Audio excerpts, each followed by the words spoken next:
as you've never seen them before. You're going to go down in history as the man who killed Superman. And this time is going to be the best time of all. Superman 3, rated PG. Thank you, brother. Starts Friday, June 17th. Please check newspapers for a theater near you.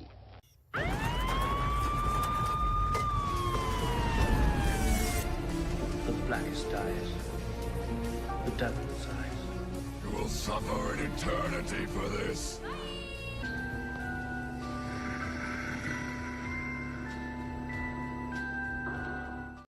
And the rest of you are all going to suffer with us as we're talking about Superman 3 from what was this? 83, Kevin?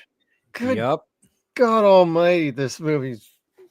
Oh, you all are judging us. I can feel it through the screens right now. So we're going to judge you. We've apparently already judged each other for even going through with Superman 3 this month.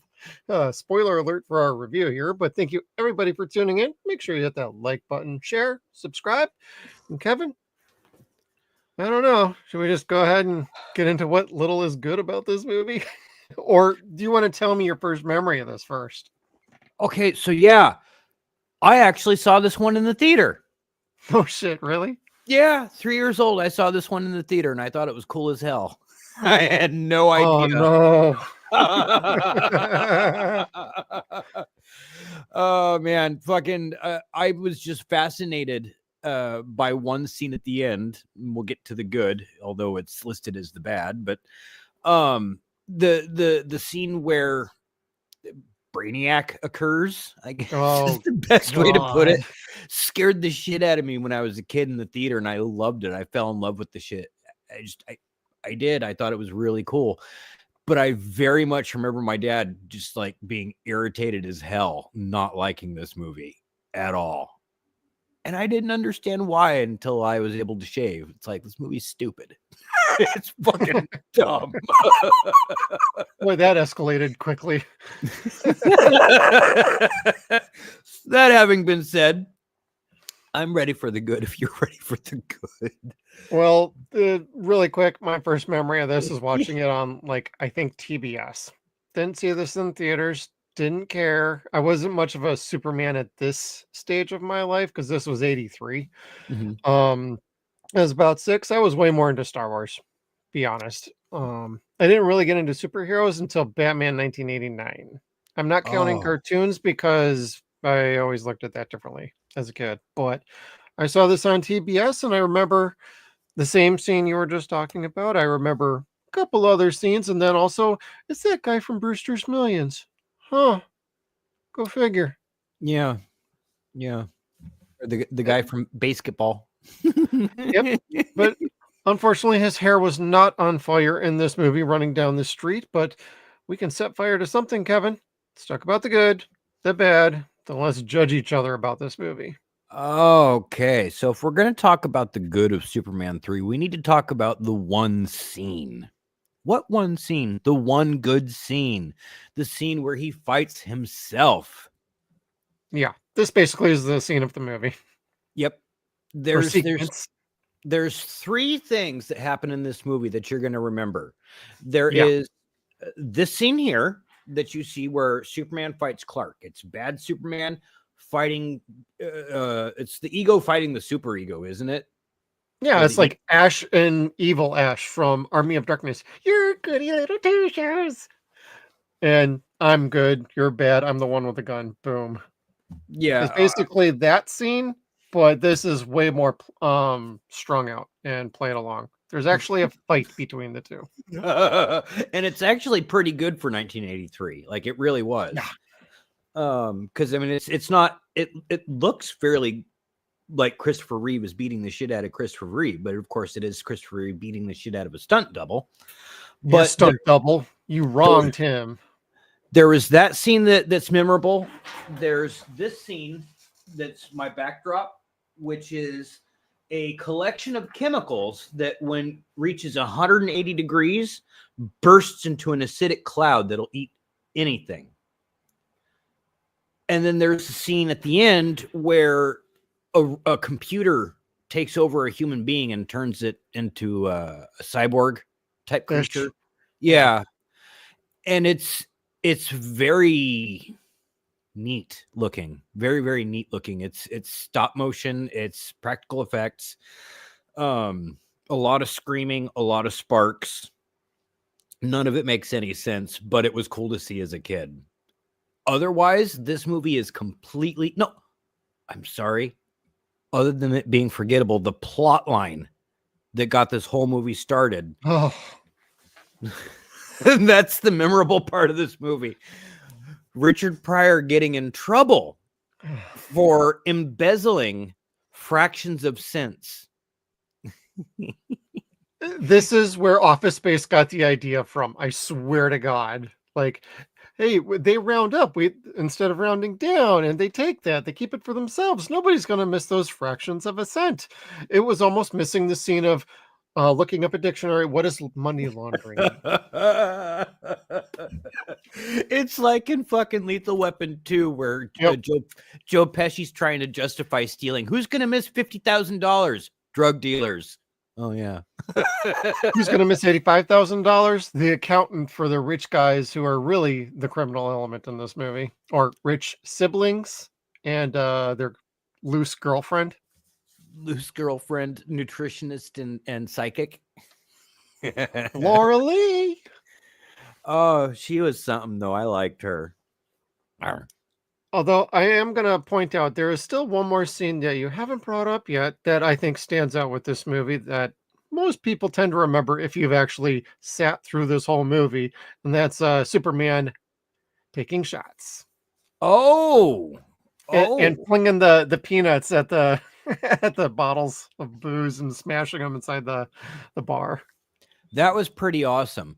The only thing I didn't like about that is he like warps the mirror when he hits it with his heat vision, as opposed to like they don't show the heat vision; they just show the mirror warping. Yeah, and you're just kind of like, we know what happens when that's how he shaves, man. Like, come on. Yeah, we saw that in Lois and Clark. Come on. And they took that directly from the comic books. Yep. Anyway, yeah, that's how Clark always had to cut his hair. He had to laser it with his eye. Anyway. Yeah. I don't know. But there are elements of this movie that make it fun for a kid. As an adult, if you didn't watch this as a kid, I don't know how you would sit through it. I don't know how people are going to subject themselves to this. You'll watch like about the first like maybe 10 minutes and wonder, what am I doing with my life? This is 2 hours long. What the hell am I doing? By the time the movie's over with, you're going to hate yourself even more. Yeah.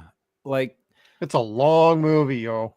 They made choices in when making this picture, and a handful of them worked, and a bushel full of them didn't. That's the problem.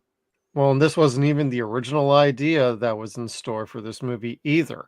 And based on what it is, it actually could be a good thing to some people on what we ended up getting, because the original idea was a bit more ambitious. The original pitch, written by executive producer Ilya Salkind in November of 1980, the story would have included Supergirl's origin, Brainiac, Mr.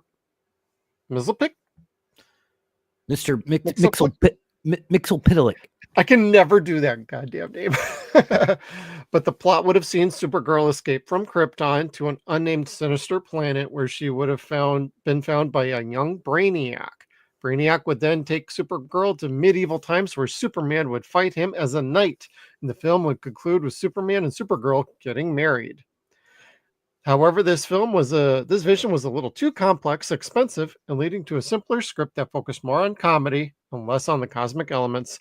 The final film, directed by Richard Lester, featured a different storyline with Richard Pryor as a computer genius named Gus Gorman and Robert Vaughn as the villainous Ross Webster, who seemed to have just as much money, if not more, than a true Lex Luthor. Ross is apparently where they got the revised edition of Lex Luthor from. Yeah. So they took Gene Hackman's criminal mastermind and Ross's billionaire executive and merged the two, and that's where you got 1986's Lex Luthor and then beyond. Yeah. So, I mean, I guess I could say thank you for that. Yeah. Like time travel, knighthood, like I know you're setting that stuff up from the first two, and I even think like the initial director from the first two, Donner had a variation on that idea too, but it involved Supergirl being completely unrelated to Kal-El, falling in love with him, and that being a manipulation by Brainiac. So that would have been equally as weird as well. Yeah, we don't need the incest part, kids. We don't. Well, she was not going to be related to him. They were going to wreck on that. We know. The kids know. The kids know at home. We all read the comic books. We knew. Yeah, because they were pretty NC-17 back then, weren't they, Kevin? You didn't diddle your cousin. Well, I mean, I'm half Portuguese. That's not necessarily true. I recognize that.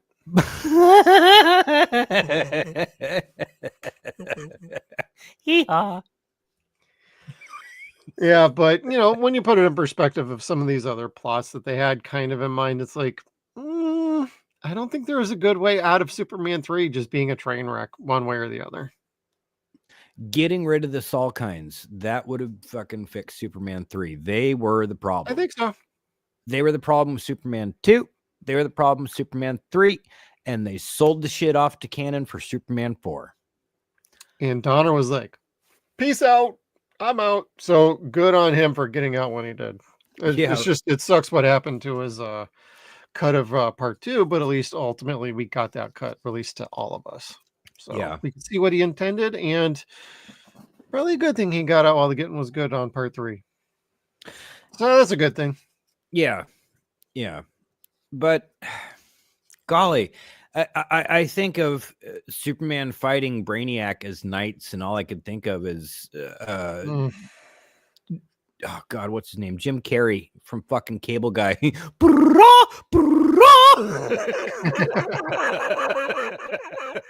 That would have been funny. So stupid, but still slightly better than this. I don't know. Yeah.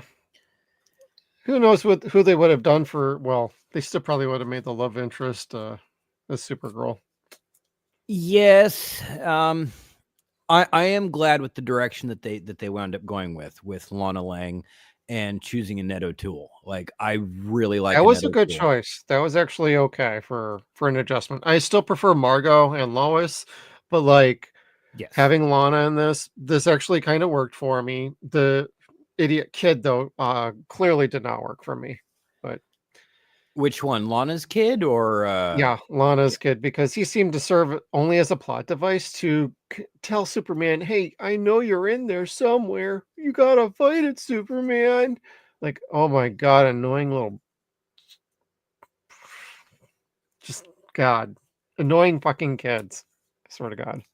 There is a joke on what was it, Lego Batman 3 because Brainiac is fucking hypnotizing people, and Robin fucking makes this great speech to Batman, and Batman gets hit in the head and it breaks the hypnotism, and Robin's like, it was my speech. Oh my God.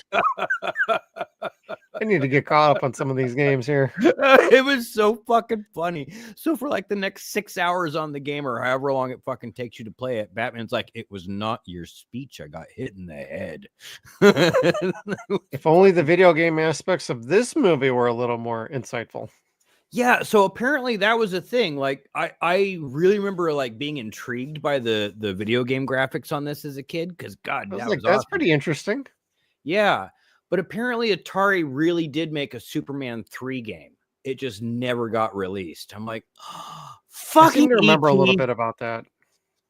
I blame E.T. It's the same year. Motherfuckers. Oof, E.T. filling up landfills everywhere. Yeah, right. Now, I wonder if any of that We're all still waiting for a good Superman game. Just saying. You know what? I didn't really care for the Atari game, the Superman game. Yeah. The arcade one that had Superman Red, Superman Blue. But I did like the Death and Return of Superman for the Super Nintendo. That where you fought Doomsday and you came back as the Eradicator, as Steel, Superboy, and Cyborg, and then come back again as Superman and beat the Cyborg. And that game I enjoyed. The flying sequences on Superman Returns I enjoyed. Anything beyond that, like, golly, they just never do Superman good. No, I think there was one. I'm trying to remember which one it was. I think it was either Superman 64, where it was nearly completed, and that got totally canned at the end. Where he was fighting like a giant brainiac and whatnot. God, it might be the wrong game. Do correct us in the chat or in the comments down below. I want to say there was a Superman 64. At least there was an ad for it. I know I've seen an ad for it.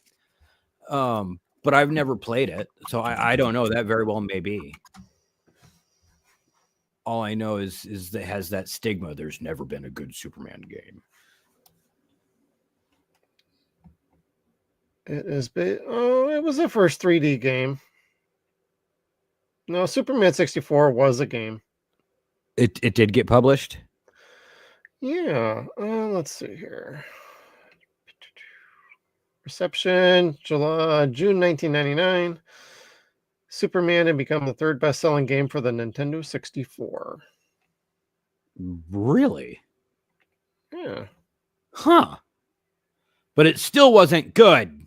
Yeah, it holds the lowest rated superhero game at an aggregate score of 22.9%.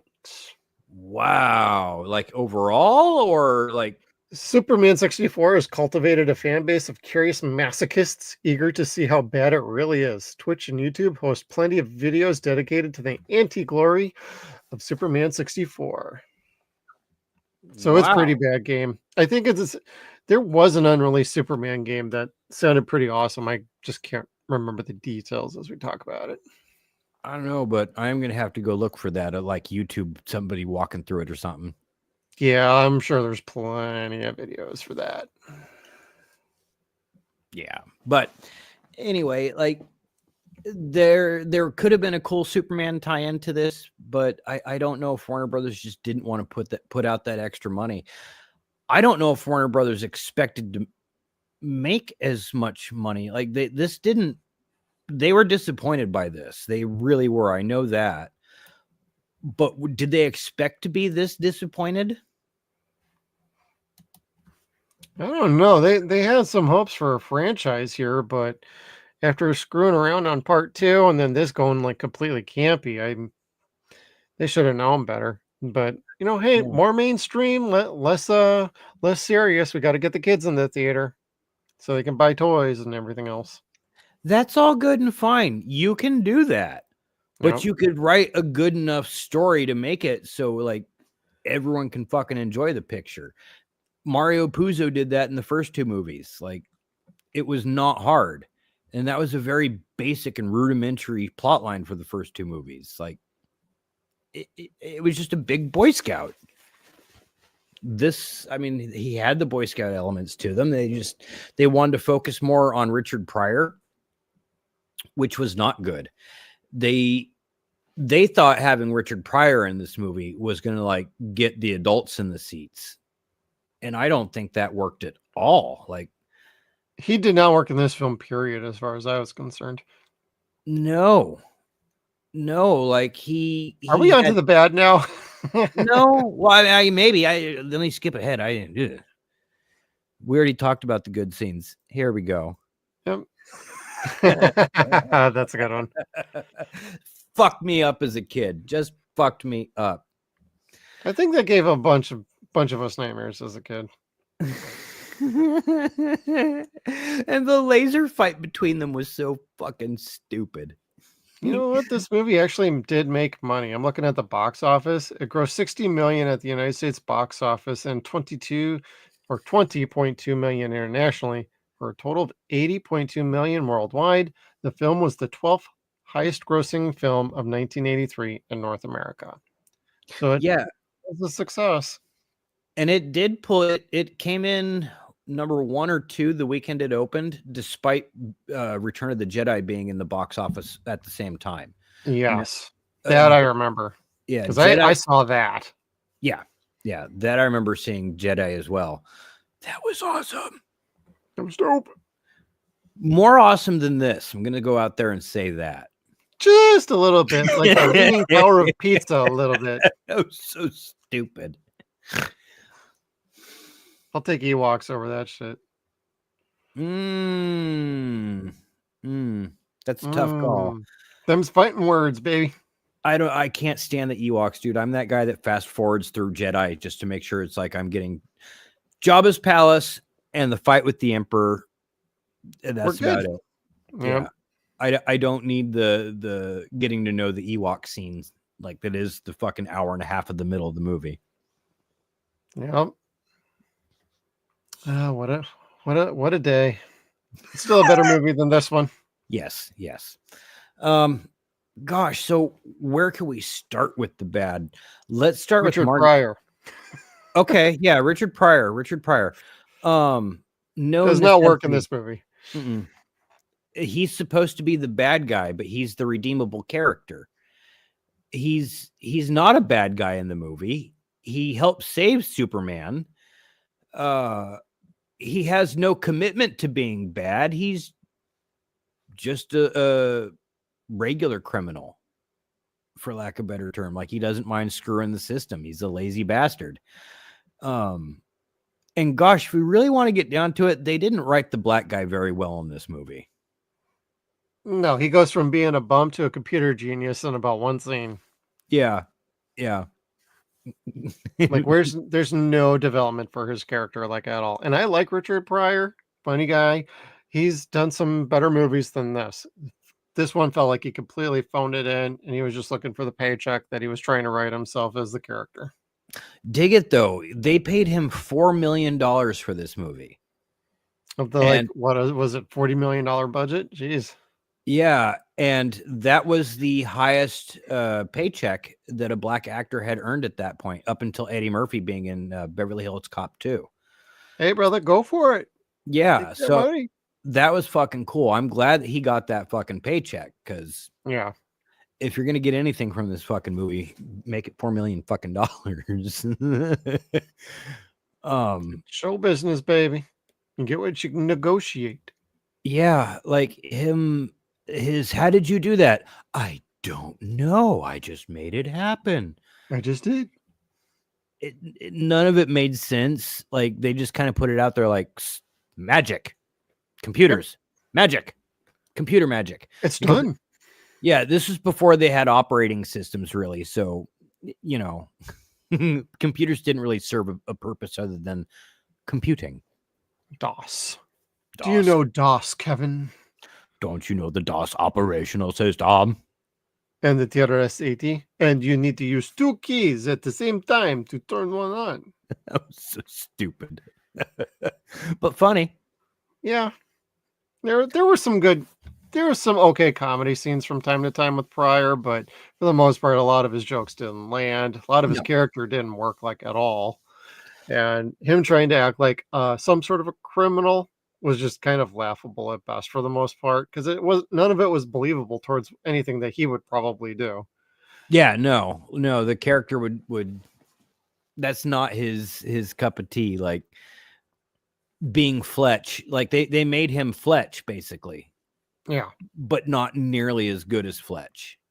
Yeah, and that's not to say that Richard's not as funny as Chevy. That's not the fucking case at all. Richard's way funnier than Chevy. Everybody's way funnier than Chevy. Yeah. Except for Chevy.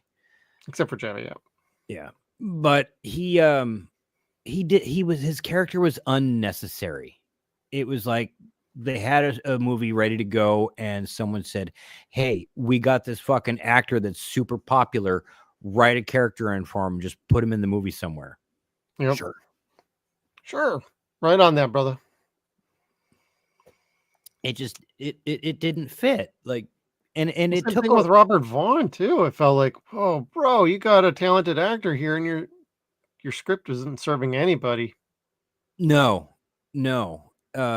And even the sister calling him Bubba. Oh God. I get it, but ooh. That was rough, bro. Man, God. The dialogue is sketchy at best. The main plot is terrible. Like, I don't know what they were aiming for with here. Just the movie felt like a complete disaster at times. And it was only highlighted by the times when Clark was left to focus on basically himself and as himself fighting against evil Superman. Those were the best parts of the movie. And unfortunately, they're few and far between.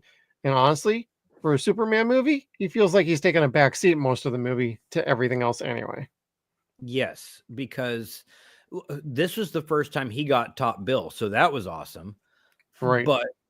But he didn't get, like you said, he was not in the spotlight. This was a movie to make Richard Pryor skits in a Superman movie. And you're just kind of like, I want to watch a Superman movie, not Richard Pryor skits. Yeah. I didn't want to see Richard Pryor dress up as Colonel Sanders. I didn't want to see him dress up and pretend to be a fucking colonel, handing a fucking rock of kryptonite to Superman. Like Superman's not going to know what the fuck that is. Oh God, that bothered me to no end. And the fact that, Richard Pryor's character Gus is supposed to be somewhat redeemable at the end, when he freely and happily handed over a rock of kryptonite to poison him. It's like, he didn't even bat an eye at that. And then we're supposed to believe at the end of the movie, oh no, he's getting a shot with a kryptonite laser beam. There was no character development to warrant him being slightly redeemable, other than the fact that Superman forgives you. Yes. For trying to kill him twice. Although it does suck that they hijacked his computer. He didn't want to do that with the computer. Yeah, that was my baby. My baby. I just wanted porn. I wanted the titties and the fucking emails. Oh, well, at least Superman got a piece of that action. Yeah, he did. Hell then yeah. He tells Laura Lee, he's no longer around anymore. He's not here. The man you were with last night is gone. I choked him out too. And then he vanished just like that. And then she's kind of like, oh man, that Super Dong was great. Yeah. Pound Town was definitely a town. A night on the town.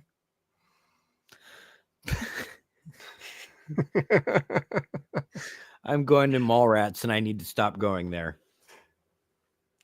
With the kryptonite condom. Yep. Anyway. So, and then one of the things that really rubbed me wrong, and I never really noticed it until I watch it. And I always forget, because who wants to sit and remember this picture? Lois has 12 lines in this movie. Yeah, she bookends the damn movie a little bit. Yep. And what, isn't it like 9 lines at the beginning and 3 lines at the end? Yeah. And it's absolutely horrible. Like, the producers got pissed because she stood up for Richard Donner. And they're like, well, you know what? We don't really need you in the movie, other than the fact that if we don't have you in the movie, we'll violate your contract. Doesn't say how long we actually have to have you in the picture. Right. And then she's like, I'm Superman's love interest. No, you're not. That romance ended in the second movie. Yep, because he rewound time again for the second time. Yeah. And I'm just kind of like, wow, God, He's a two-timer. I hate producers. I hate them. I hate the 1970s and 80s producers. Hijacking shit left and right. They were all Harvey Weinstein pieces of shit is what they were. Yeah, Spielberg. Kevin's talking about you, brother. He had better hair. Yeah, he also had better drugs. Spielberg? Cigarettes, booze, whatever his preference was. Yeah, I'll give you that. He was it anyway. Yeah, I don't know. I did not like the producers for these pictures at all. Salkins were kind of nuts. They purchased a good first 2 movies. Yep. And they thought they were bigger than what they were, and they got the second movie for what it was. and the third movie. And gosh, I don't know how they took the third movie. Did they realize that was on them, or did they blame that on the economy? Did they blame that on the audience? I don't know. Everybody but themselves was to blame for this, Kevin. I have to imagine, because gosh, you have a phenomenal cast and you cut them all away, and you bring in 3 other characters, which are all great actors, but you give them shitty roles. Yeah. And you don't want to see them. And you have the original cast in the movie, but not enough of them. You leave the audience wondering where they are. You leave the audience missing them. Right. You got the Perry back. You got. I wanted to, fucking Jackie Cooper. I wanted to see what stroke he was going to have this fucking time. Right. Yeah, no. Check his fucking Maalox and his pulse. No, he just gets to play with bingo balls. Bingo balls. The one thing I do love about this movie, though, is the fact that it shows them giving this fucking Bahama or Tahitian giveaway, a vacation giveaway to this couple. And they've never had a vacation. They've never gone anywhere before. And they go. And when they go, that's when Ross or Webb. Ross turns the weather machine on and drives their hurricane over the Bahamas and shit. 200-mile-an-hour gale force winds, bro. Like, they don't expect to go, but they're all happy. And when they think that it's their luck, that's when the hurricane hits. I'm like, oh, how like life. Pretty much. Oh God. Hey, it's a wedding in a church. Hey, we get to watch. Oh shit, it's raining. It's raining. I don't know why. I always loved that part, even as a kid. Like, maybe that's where I learned irony from and learned to love it. I liked that scene. I like when that happens. Like, people go on vacation. How was it? Oh, it fucking rained all the time. Oh, dude, it was super nice here in front of the TV, though. Yeah, pretty much. I'm Al Bundy's, I want to be Al Bundy. I hate the French. I hate the French, and I love my staycation. 4 touchdowns in a single game. The hero of Polk High, kids. Damn straight. Who's that man riding off into the sun? Psycho Dad. Psycho Dad. Oh, man. I want to say, just to dip back to the good for just a moment, I did like who they got for Laura Lee. She was all right by me, considering we weren't getting anybody back from Luthor Corps or Lex Corps or any of that big bad party. We get them back in part 4, but we don't get back Mr. Beatty. That's all. Did we get Miss Tessmacher back next week? I'm going to be so excited. Let me take a look. I don't remember, but I'd love it if we do. All I remember is Lenny. Oh, and Supergirl comes after this one. She's 1984. And Quest for Peace is 87. So let's take a look here.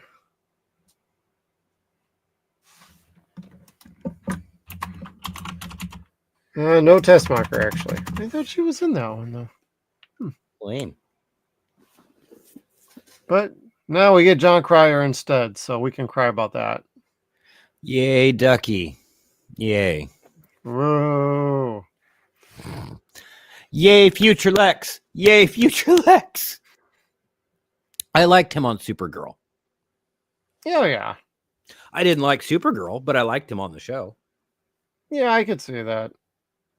I actually kind of wasn't too bad on the Supergirl movie from the 80s either.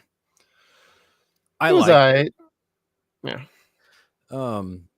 By comparison to this, it's a goddamn godsend.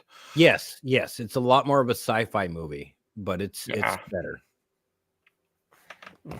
Anyway, I got to hit back to the bad because I don't want to focus on the good anymore. I don't want to feel like we're lying. I don't want to feel like we're lying to the people watching at home. Like, there's plenty more good to enjoy. Trust me. Yeah. And there's just not. There's not. Like, there's Well, good half things. the acting is terrible. Like, my God, like I've never seen Robert Vaughn just seem so not interested in a role. Agreed. Like there's certain things that came from this movie that are really fantastic. There's Office Space. There's Final Destination's death sequences, like very much straight up taken from this movie. Like the mousetrap style of death. And then God, there was one other thing. Oh, Smallville. Smallville came from this because they took the Lana character and they even took Lana herself and made her Martha Kent in the future for Smallville, and she was amazing. Like she was an awesome mom, or she's probably my favorite Martha, second to the Martha on Lois and Clark. Like those two ladies were the ladies that like gave the character depth and made her Superman's mom, like made her relevant. Something that actually relatively worked. Yeah. And so God bless them for finding a Ned O'Toole in this. And God bless Ned O'Toole for wanting to be like, hey, I was in Superman 3. If you guys want to know somebody that knows about Superman, I met Superman. She didn't get to fly with them, but whatever. No. Man, this was a long movie. I want to call that the runtime on this was pretty brutal. They could have kept this down to an hour and a half. It would have been a better movie. It would have, yes. And I was greatly surprised when I looked at when I like tapped the screen and saw how much time was left. I'm like, an hour and 50 like minutes. 4 times. I'm like, oh my God, this is taking forever to get through this thing. It was a slog. Yeah. And even when you think you're getting towards the end, there's still like a half hour left. I'm like, fuck, really? Yeah. Shit. It's like, really, the battle with Brainiac and the computer is like 25 minutes long. Oh God, you're killing me here. Yeah. The editing on this was very amateur, and it shows they couldn't figure out the pacing on this. It's like, you guys should not have treated Donner the way you did, and maybe you could have kept you didn't have to keep him around, but you could have treated him a little bit differently on the way out, and you could have at least still kept some of the people who worked on the first two to kind of keep a rope on what was happening with this movie. And no, that's not what they chose to do, and ultimately that's what led to this being as bad as it is. I can't say I like this movie. I like parts of it, but it's pretty bad all around. Can't even call John Williams' score awesome, because even his score can't save this goddamn film. They misused it. At least I felt anyway. Yep. The opening credits was fucking wrong. I mean, Jesus Christ. And the opening sequence was basically a domino effect of all this shit happening, like the mousetrap. It's like, oh God, this is terrible. Oh, these guys went on to do nothing else after this. That would be why. Superman, Christopher Columbus, and Superboy. Yeah, so they fucked themselves. Yes, they did, and not in a good way. They should have used the lube. I don't know. I do not like them. I have no respect for them. And you want to say damn Warner Brothers, and I God, can you blame Warner Brothers? I think they tried to wrangle this in, but I don't think it was going to do any good. And they didn't put any quality control into part 4, and we'll talk about that next week. Like they don't do Superman well. Nobody does, and it's not hard to do. Like Donner was one of the few people that was kind of like, hey, let's make this simple and we'll make him super. Yeah. We won't make it too complicated. Just complicated enough. He big, we small. He help, we think. It blows. It blows. That's Final Judgment. It blows. Pretty much. Spoiler. I'm going to hit that now. Oh, God. And so does my slide. It's all fucking messed up. Oh, it's okay. The movie's messed up. It's drunk. It needs to go home. So this scene of him pulling Gus out of the fucking rubble. God. It makes no goddamn sense. I mean, not for Superman's part, but just like, oh, brother, what are we doing with Gus here? Where he gives him the soul handshake. Like, yeah, brother. Yeah. Mm-hmm. Yeah, like everything about this whole movie was just a big, sorry, bro, please forgive me. I intentionally help kill people. Please forgive me. This must have been where Mel Brooks got the inspiration for the quest for more money or the search for more money, because that is exactly what this was. Like, there was no reason to have this picture other than a cash grab, which is fine. That's what sequels and franchises are for, is cash grabs. But man, they put no effort into it whatsoever, and they just expected magic to happen, like with the first movie, and that just wasn't going to be. Just slap the Superman tag right on there and let's go, baby. Yeah, and unfortunately, that just was not the way it was. They didn't have cross-marketing with the cartoons or the comics much. Like, I don't know. But the movie was a flop. Everything that they tried to do that they thought was a good idea was a terrible idea. They saw a sketch from the comedy album Super Inward, and they're like, dude, let's get that guy. He's funny. Nope. Yes, he is funny, but no, that's not what you want for this picture. That's not what you want for this franchise. It wasn't going to be. And I'm sorry they did that. I'm sorry they fucked this franchise into the ground, because it took 25 years for another Superman movie, or 20 years for another Superman movie to come out. And the best they could do was fucking rehash the first fucking movie that worked. Right. Because it was like, let's see, 2006 was Superman Returns. Part 4 was 1987. So yeah. 19 years for another movie. And that's how bad the Salkinds fucked it up. They fucked it up, Salkinds. Saul, not good. They were not kind at all. No. So, I don't know. They say that there's only room in hell for Judas Iscariot, but you mess up Superman, and I'm sure somewhere along the lines, God will be like, I'm sure you did something bad somewhere.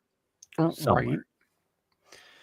Yeah, they did enough bad in this movie to basically nobody ever likes talking about this movie, like, at all. You ask any fan, it's always, oh, part 1 and 2, awesome. Part 4, that's kind of fun. Nobody likes talking about this one because just about everybody does not like it, including us. And while it has its moments of interesting ideas, I can't even say there was enough of an idea in this that was bursting to come out. Mm-hmm. Sometimes you can see like the through line, like there's a good story in here somewhere. No, you don't even get that with this movie. This was just some hodgepodge that they just threw together for money, like you just said. And instead of rehashing that same point over and over again, they're just like, no, hit the blender, let's fucking go. It's like they did not give a shit about the quality of this film. And I'd even argue Christopher Reeves gave more effort to this movie than he probably should have. I think he would have agreed. I think he agreed. He was not proud of this movie. Like, he was proud of his performance. He was just not proud of the movie overall. Like, it was not a good movie. Well, it wasn't the original script that he had signed up for, and I'm not exactly sure which version of it was, but he had already been signed on to do this, and this was the rewrite he got stuck with. Yeah, and they just did Chris wrong. They did him dirty all the way around in this movie. It was just too bad. Yeah, and kicking out, alienating the cast and crew from the previous 2 movies, just, it's a bad look, and it showed on screen. You brought on some amateurs and some people who clearly did not understand Superman. They didn't understand the character. They didn't understand the story, whatever story there was. It's just Superman and the logo that you made. It's like somebody was just drinking and having a good old time, being like, "Hey, what would be kind of fun? Oh, let's make Superman drunk." Yeah. I liked it. I mean, that part. Like, You're right. but I myself am an alcoholic, so whatever. Welcome to 0 Point Reviews, everybody. I'd almost be like, if it wasn't Tuesday, let's do some shots as we talk about this movie. But I mean, you know, if I stutter and slur, that's just my natural. that's true. Yeah. Now, if you're going to give this a score, what would you give it, Kevin? IMDb gave it a 5. Ooh, that's generous. I would say a 4.3. 4.3.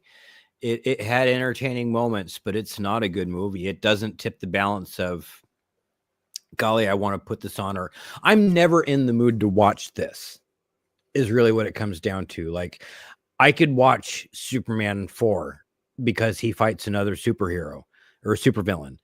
I'm never necessarily in the mood to watch The Quest for Peace, but like, to your point, I can sit and watch it. This is a movie where I'm never in the mood to sit and watch it. If it's on TV, I'll keep flipping to see if there's anything else on. Yeah. If there's not, okay, sure. I'll watch it in the background while I'm doing something else, while I wait for one of the parts that I like. One of the 3 or 4 parts, yeah. Yeah. And if that doesn't happen by the time the kids come home, or I find a fucking video game that I want to play, or anything else that could be remotely interesting to do, masturbate and take a nap, whatever. Yeah. Yep. Strip one out and take a nap. That's really what you could do to like have a better day than watch this movie, is rub one out and go take a nap. Gotta polish that knob. You will have had a much better day. He squeezed that out a little bit harder than he squeezed that coal to turn into a diamond.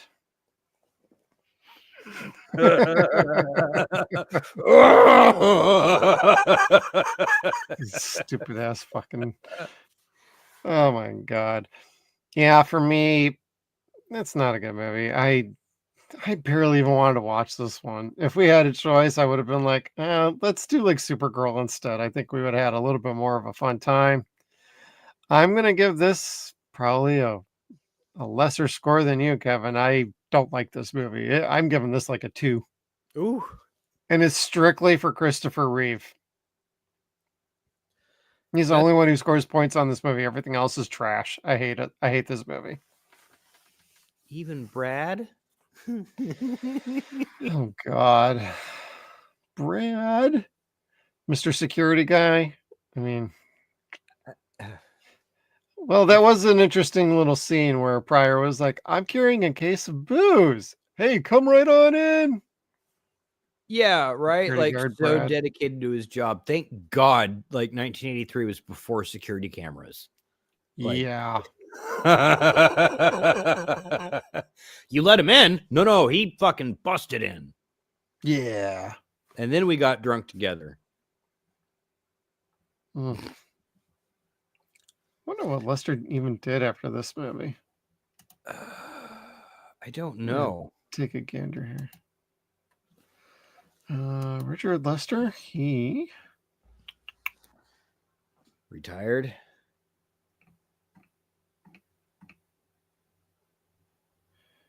'84. He directed Finders Keepers with Michael O'Keefe, Louis Gossett Jr., Beverly D'Angelo. He did some more. Movies. He did like a Three Musketeers movie in '88. That was also done by the Ilkines or Silkines. That explains that. Yep. Let's see. Steven Soderbergh is among many who have called for a reappraisal of Lester's work and influence. He wrote Getting Away with It, published in 1999, about Lester's career. Yeah, that kind of checks. He got away with it. Let's see here. Crap, Hard Day's Night, Paul McCartney, Return of the Three Musketeers, crap, super crap, mega crap, Robin and Marion, super crap, Four Musketeers. Yeah, he just worked for these fucking guys. That's all he did, and then made a hard day's night. Yep. He didn't do shit afterwards that was worth. Anyway, career was over. Paul McCartney. Yep. The Return. Yeah. Lame. I did not like him. I did not like anything involved with these people except for whatever the work that Donner did. Like, that was just great. That was beyond their control.